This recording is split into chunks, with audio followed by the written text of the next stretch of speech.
सपा प्रमुख अखिलेश यादव ने कहा, अब लोग जागरूक हो गए हैं। हर जाति ये चाहती है कि उसकी गिनती हो, हर व्यक्ति चाहता है कि उसकी जाति की गिनती और जानकारी हो।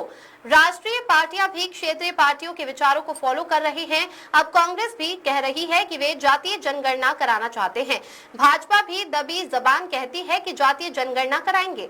सबने स्वीकार कर लिया है कि ये होना चाहिए और जाति के हिसाब से अधिकार और हक मिलना चाहिए। सही बात है कि कौन कहाँ पैदा होता है इसका किसी के हाथ में नहीं है, क्योंकि मैं उस परिवार में पैदा हो गया इसलिए मैं यादव हो गया।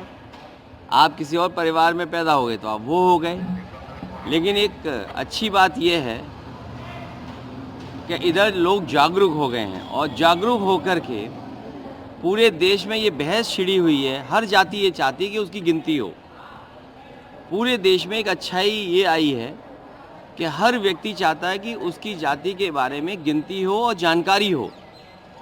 और ये बात यहाँ तक पहुँच गई कि राष्ट्रीय पार्टियाँ भी आजकल रीजनल पार्टीज़ का जो नैरेटिव है उसको फॉलो कर रहे हैं। मुझे याद है लोकसभा में जिस समय नेताजी थे, शरद यादव जी थे, आदरणीय लालू प्रसाद यादव जी थे और दक्षिण भारत के बड़ी संख्या में नेता, रीजनल पार्टी के बड़ी संख्या में लीडर्स ये मांग कर रहे थे कि जाति जनगणना हो, जातियों को गिना जाए और गिन कर के उनको अधिकार और सम्मान मिलना चाहिए। ये लड़ाई लड़ी गई थी, उस समय सरकार दूसरी थी और वो लड़ाई आज भी चल रही है। अब सोचिए, कांग्रेस भी कह रही है कि हम जाति जनगणना कराना चाहते हैं, बीजेपी भी दबी जबान कहती है कि हम जाति जनगणना कराएंगे। तो ये एक अच्छी बात हो गई है कि पूरे देश में ये बहस छिड़ गई है और सबने स्वीकार कर लिया है कि जाति जनगणना होनी चाहिए और जाति के हिसाब से अधिकार और हक मिलना चाहिए।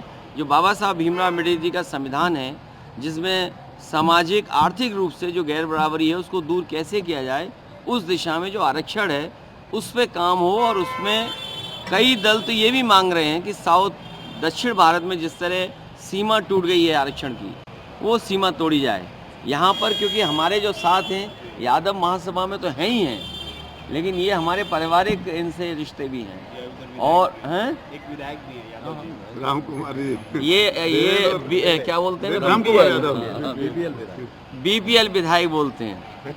ये भी कांग्रेस के हैं, ये भी कांग्रेस के हैं और मैं समाजवादी पार्टी का हूँ। सवाल ये था सर कि आपकी पार्टी विस्तार तो को लेकर हाँ, अरे उसी पे आ रहा हूँ, तुम जल्दी क्यों भाग रहे हो। तो मैंने ये कहा कि ये देश में सभी दल जो रीजनल पार्टी का नैरेटिव था उसको फॉलो कर रहे हैं। और छत्तीसगढ़ में या उड़ीसा में, जहाँ मैं कार्यक्रम में आया था उड़ीसा में, उड़ीसा के लोगों का भी ये मानना है कि वहाँ पर बड़ी संख्या में समाज के लोग हैं। आज छत्तीसगढ़ में आपने बताया, मुझे तो पता ही नहीं था। मैं ऐसे पत्रकार साथी का बहुत धन्यवाद देता हूँ। आप अगर नाम बता दें तो नाम लेकर के मैं धन्यवाद दे दूँ। क्या नाम है? सौरभ सिंह परिहार। मैं सौरभ सिंह परिहार जी का विशेष धन्यवाद दूंगा कि जिन्होंने मुझे कहा कि छत्तीसगढ़ में यादव समाज को जोड़ना चाहिए। मैं यादव समाज को जोड़ने के साथ साथ पीडीए समाज जो हमारा है, जो बहुत पिछड़ा है, अपमानित है और हमारा और उनका एक ही दुख है। हम एक ही पीड़ा से बंधे हुए लोग हैं, हम एक ही पीड़ा से बंधे हुए लोग हैं। अब सोचिए, उदाहरण के लिए बीजेपी ने जिस मंदिर में मैं गया वो मंदिर में गंगा जल से धुलवाया। अब आप सोचिए, बीजेपी की ये सोच है। तो इसलिए पीडीए के लोगों का एक ही सा दुख है, एक ही सी पीड़ा है।